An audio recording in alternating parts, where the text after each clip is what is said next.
Now let us move on to division of integers. We have already completed multiplication of integers.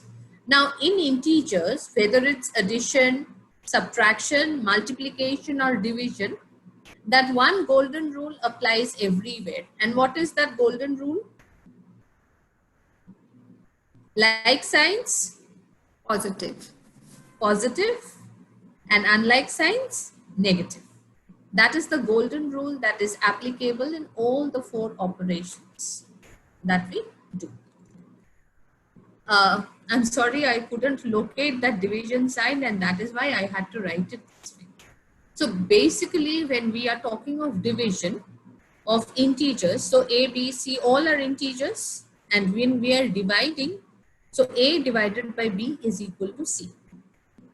Now, if we go back to our division days, if we go back to our learning of division, when we started off with division, so what are the terms that are associated with division? Each number has got a term. So what is that term? Do you remember? When we divide a number. Ma'am, Yes. dividing a number into equal parts. Ma'am, No, no, no. ma'am, That is dividend something and else. divisor. Ma'am, dividend Yes. and divisor. Very good. Ma'am, So, divisor quotient. yes. So when we are dividing, one number is called the dividend, one number is called the divisor. The answer is called the product. Quotient. Quotient. Yes. So what is product then? The answer to the multiplication. Multiplication answer. Yes. Multiplication answer is called product. What is answer of addition called? Sum. Sum. Yes. And what is the answer of subtraction called? Difference. Difference. Very good. So we have sum, we have difference, we have product, and for division we have a quotient. And sometimes there is a number which is left out, which we cannot divide. What is that number called? Remainder.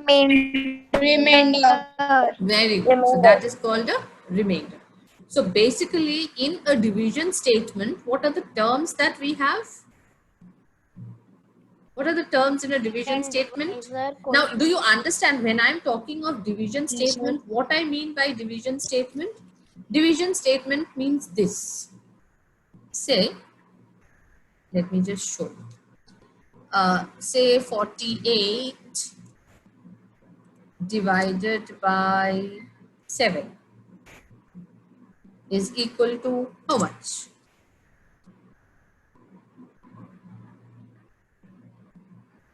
How much?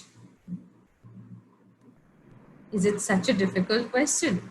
48 divided by 7. Quick, quick, quick, quick. Yes. It will be 42 with a remainder 1. 42. Where do I write 42? So 6 and remainder will be 1. 6. With the Remainder of 1. with the remainder Okay. of With a remainder of 1. Okay. So that means what? This was not exactly divisible and that is why we got a remainder. So this is a division statement. Okay, this is a division statement. So we have one number being divided by another number and then we are getting the answer. So what is 48 called? 48? Divisor. Yes, Dividend. I know there is always a confusion and that is why I'm asking you. Dividend. Which is the dividend and which is the divisor? 48 dividend 7 divided. Divisor. See, the number that we divide, and usually the number that we divide is the larger number. The number that we divide is the dividend. And the number with which we divide, that is the divisor. So we have the dividend, we have the divisor, and what is this? This is the, Quotient. what do we call this? Quotient. Quotient. Quotient. And if we have something left over, that is called the remainder. Right? So this is a division statement. Now, so here I have written a division statement. A divided by B is equal to C. So that means A is what? What is the name of A? Dividend. Dividend. Very good. A is dividend. What is B? Divisor. Divisor. B is divisor. And what is C? Quotient. Quotient. C is the quotient. That means here no remainder. When there is no remainder, what does it imply? When there is no remainder, what does it imply?